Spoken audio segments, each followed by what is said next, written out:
یہ بات تو سب جانتے ہیں کہ البرٹ آئنسٹائن ہسٹری کا سب سے بڑا جینیس تھا کہ وہ اکیلا ہی ہزاروں سائنٹسٹ سے زیادہ دماغ لڑا سکتا تھا۔ جو چیز ہم انسان سمجھنا تو دور کی بات سوچ بھی نہیں سکتے تھے، وہ آئنسٹائن نے سوچی بھی، سمجھی بھی اور اس کو پوری دنیا کے لیے آسان بھی بنایا۔ البرٹ آئنسٹائن ایک فزسسٹ تھے جنہوں نے تھیوری آف ریلیٹیوٹی E=mc² اور فوٹو الیکٹرک ایفیکٹ کے لاز بنا کر پوری دنیا کو حیران پریشان کر دیا تھا، جس کی وجہ سے ان کو نوبل پرائز سے نوازا گیا۔ ان کی ایسی سوچنے اور سمجھنے کی صلاحیت کو دیکھ کر لوگ سمجھتے تھے کہ آئنسٹائن کے پاس ایک اسپیشل برین ہے جو عام انسانوں کے لیے کافی مختلف تھا۔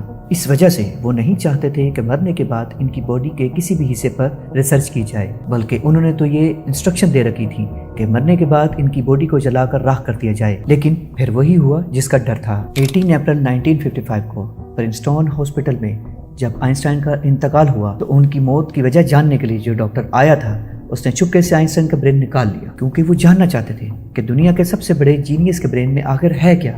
ناظرین، آئنسٹائن کا برین چرانے والے اور کوئی نہیں، ڈاکٹر تھامس ہاروی تھے۔ وہ جانتے تھے کہ ان کے ساتھ کچھ تو برا ہوگا۔ اپنا انجام سوچے بغیر اسپیشل برین کو اسٹڈی کرنے میں دلچسپی تھی۔ کچھ دنوں کے بعد ہاسپٹل کے عملے کو ڈاکٹر ہاروے کی اس حرکت کا پتہ چلا تو ان کو جاب سے ہاتھ دھونا پڑا، مگر ڈاکٹر ہاروے نے ہار نہ مانی اور وہ آئنسٹائن کے بیٹے ہینس البرٹ سے جیسے تیسے کر کے پرمیشن لینے میں کامیاب ہو گئے، اور وہ اس کے باپ کے اسپیشل برین کے اندر چھپے رازوں سے پردہ اٹھا کر اس دنیا کے سامنے لانا چاہتے تھے۔ اس دن کے بعد شروع ہوا اس برین کا لمبا سفر۔ ڈاکٹر ہاروی ایک پیتھولوجسٹ تھے جو صرف پوسٹ مارٹم کرنا جانتے تھے۔ یہ بس ان کا خیال تھا وہ اتنے بڑے جینیس کے برین پر ریسرچ کر پائیں گے۔ آئنسٹائن کا برین جو پہلے ہی ڈاکٹر ہاروی چرا چکے تھے، وہ اس کو لے کر پینسلوینیا کے شہر فلاڈیلفیا لے گئے، جہاں انہوں نے برین کی بہت ساری تصویریں لیں اور اس برین کے 240 چھوٹے چھوٹے پیس کر کے اپنی بیسمنٹ میں چھپا دیا۔ اس مسئلے کو لے کر ڈاکٹر ہاروی کا اپنی بیوی کے ساتھ کئی بار جھگڑا ہوتا رہتا تھا۔ ڈاکٹر ہاروی کی بیوی ان کو دھمکی دیتی تھی وہ اس برین کو اٹھا کر کہیں پھینک دیں گی، اور وہ دن آ گیا جب ان کی بیوی کے ساتھ اتنا جھگڑا ہوا دونوں کو ڈیورس لے کر الگ ہونا پڑا۔ ڈاکٹر ہاروی برین لے کر کنساس کے شہر وچیٹا چلے گئے، جہاں وہ ایک بایولوجیکل ٹیسٹنگ لیب میں میڈیکل سپروائزر کی نوکری پر فائز ہوئے۔ ڈاکٹر ہاروی اپنے فارغ ٹائم میں آئنسٹائن کے برین پر خوب اسٹڈی کرنے کی کوشش کرتے رہتے تھے۔ اس کے بعد کئی بار وہ الگ الگ جاب چھوڑ کر مختلف شعبوں میں برین کو لے کر گھومتے رہے۔ کئی سال گزر جانے کے بعد ڈاکٹر ہاروی آئنسٹائن کے برین پر کچھ خاص ریسرچ نہ کر سکے، الٹا ان کا میڈیکل لائسنس بھی کینسل کر دیا گیا۔ نوبت جہاں تک آ گئی کہ ان کو ایک پلاسٹک کی فیکٹری میں جاب اسٹارٹ کرنا پڑی۔ تب بھی انہوں نے پہلی بار اچھا فیصلہ کیا اور وہ ان کے برین کے الگ الگ حصوں کو دنیا بھر کے بیسٹ نیوروپیتھولوجسٹ کے پاس ڈیٹیل ریسرچ کے لیے بھیجے گئے۔ لہٰذا انہوں نے ایسا ہی کیا۔ 1955 میں برین چوری ہونے کے 30 سالوں کے بعد 1985 میں پہلی بار آئنسٹائن کے برین پر ایک اسٹڈی پبلش کی گئی۔ اس کے بعد اگلے 28 سالوں تک اس جینیس برین پر دنیا بھر کے پیتھولوجسٹ نے کئی اسٹڈیز پبلش کی، جن میں بتایا گیا کہ آئنسٹائن کا برین عام انسان کے برین سے کافی ڈفرنٹ تھا۔ سب سے بڑا ڈفرنٹ برین کے کارپس کلوسم نامی حصے میں پایا گیا۔ یہ جاننا ضروری ہے کہ انسانی برین دو الگ الگ حصوں میں ڈیوائیڈ ہوتا ہے۔ انسان جو بھی کرتا ہے وہ برین کے ایک حصے میں پروسیس ہوتا ہے، اور پھر برین ہمارے جسم کے اس حصے کو سگنل دیتا ہے۔ لیفٹ برین ہمارے جسم کے رائٹ حصے کو کنٹرول کرتا ہے اور رائٹ برین ہمارے جسم کے لیفٹ حصے کو کنٹرول کرتا ہے۔ اس کے علاوہ 90% انسانوں کا لیفٹ برین بولنے، سمجھنے، میتھمیٹیکل کیلکولیشن اور رائٹنگ یعنی لکھنے کے دوران کام کرتا ہے، جبکہ رائٹ برین کے پاس کریٹیوٹی، شیپس کو پہچاننے، آرٹ اور میوزیکل سکلز کی ذمہ داری ہوتی ہے۔ اب آپ یہ بھی سوچ رہے ہوں گے کہ اس سب میں کارپس کلوسم کا کیا کام ہے۔ فرض کر لیں کہ آپ کی بورڈ پر ٹائپنگ کر رہے ہیں یا پھر موبائل فون پر اس دوران دونوں ہاتھوں سے ٹائپ کر رہے ہیں۔ کچھ الفابیٹس ہمارا سیدھا ہاتھ ٹائپ کر رہا ہے تو کچھ الٹا۔ ٹائپنگ کے دوران اگر آپ کے لیفٹ ہینڈ سے ایک مسٹیک ہوئی تو آپ نے فوراً اپنا رائٹ ہینڈ استعمال کر کے اس مسٹیک کو اریز کیا۔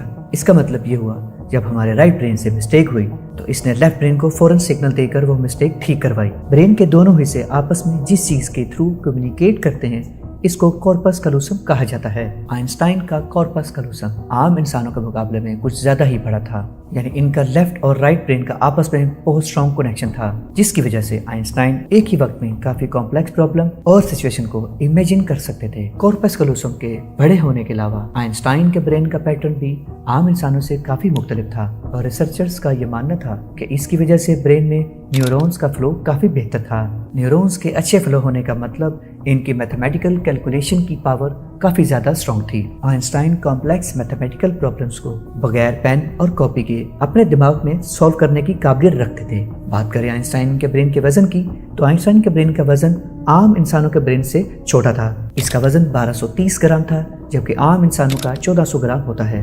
ریسرچرز کا ماننا ہے کہ ان کے برین کی لائننگ کافی باریک تھی، جس کی وجہ سے ان میں زیادہ نیوٹرونز پائے جاتے تھے۔ لیکن سب سے بڑا سوال ابھی بھی وہی تھا کہ کیا آئنسٹائن ایسے اسپیشل برین کے ساتھ پیدا ہوئے تھے یا پیدا ہونے کے بعد اس میں چینجز آئیں۔ کافی جانچ کے بعد معلوم پڑا کہ جب آئنسٹائن پیدا ہوئے تھے تو وہ پورے 5 سال تک بول نہیں سکتے تھے، جبکہ دوسرے بچے 2 یا 3 سال کی عمر میں بولنا شروع کر دیتے تھے۔ آئنسٹائن نے جب بولنا شروع کیا تب بھی وہ زیادہ بولنا پسند نہیں کرتے تھے، بلکہ ہمیشہ اپنی سوچوں میں ہی گم رہتے تھے۔ ان کے پاس چیزوں کو میمورائز کرنے کی پاور کافی کم تھی، یہاں تک ان کو سمپل میتھ کے ٹیبل بھی یاد کرنے میں مشکل ہوتی تھی۔ بات کریں اسکول لائف کی تو آئنسٹائن ہر سبجیکٹ میں فیل ہوتے تھے، صرف میتھ اور سائنس وہ واحد سبجیکٹ تھے جس میں آئنسٹائن کے نمبر سب سے زیادہ آتے تھے۔ آئنسٹائن 12 سال کے تھے تب ایک فیملی ٹیچر اپنی جیومیٹری کی بک ان کے پاس بھول گئے۔ حیرت انگیز طور پر صرف ایک ہی دن میں آئنسٹائن وہ پوری بک پڑھ کر اپنے جیومیٹری کے کانسیپٹس کلیئر کر بیٹھے۔ صرف اتنا ہی نہیں بلکہ 14 سال کی عمر میں ڈفرینشیل کیلکولس اور انٹیگرل کے ماسٹر بن چکے تھے۔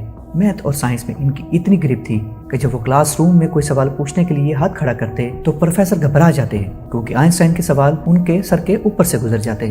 چھوٹی سی عمر میں وہ اس یونیورس کے لاز کو ایک چھوٹی سی ایکویشن میں بند کرنا چاہتے تھے، یہی انہوں نے اپنی زندگی کا مقصد بنا لیا تھا۔ 26 سال کی عمر میں آئنسٹائن نے 4 ریسرچ پیپرز پبلش کر کے پوری دنیا کو حیران کر ڈالا، اور اسی وجہ سے ان کو پی ایچ ڈی کی ڈگری اور ہیومینٹی کے لیے اعلیٰ کردار ادا کرنے کی صورت میں نوبل پرائز سے نوازا گیا۔ اس کا اندازہ آپ صرف اس بات سے لگا لیں کہ آج بھی آئنسٹائن کی ان تھیسز کی بنا سائنس بالکل ادھوری ہے۔ بہت سے ڈاکٹرز اور سائنٹسٹ نے یہ نتیجہ نکالا کہ آئنسٹائن کا برین ان کے پیدا ہونے کے بعد اسپیشل بنا تھا۔ اس کی سب سے بڑی وجہ یہ تھی کہ جب ان کو اپنے سوالوں کا کوئی جواب نہیں ملتا تھا تو وہ خود اپنے دماغ کی مدد سے جواب تلاش کیا کرتے تھے۔ چھوٹی عمر میں ہی ایسا کرنے سے ان کا برین اسی حساب سے ڈیولپ ہوتا گیا۔ آج بھی آئنسٹائن کا یہ ایکسٹرا آرڈنری برین امریکہ میں واقع دی میٹر میوزیم میں موجود ہے، جس کو بڑی حفاظت سے مائکروسکوپک فلمز میں پریزرو کر کے رکھا گیا۔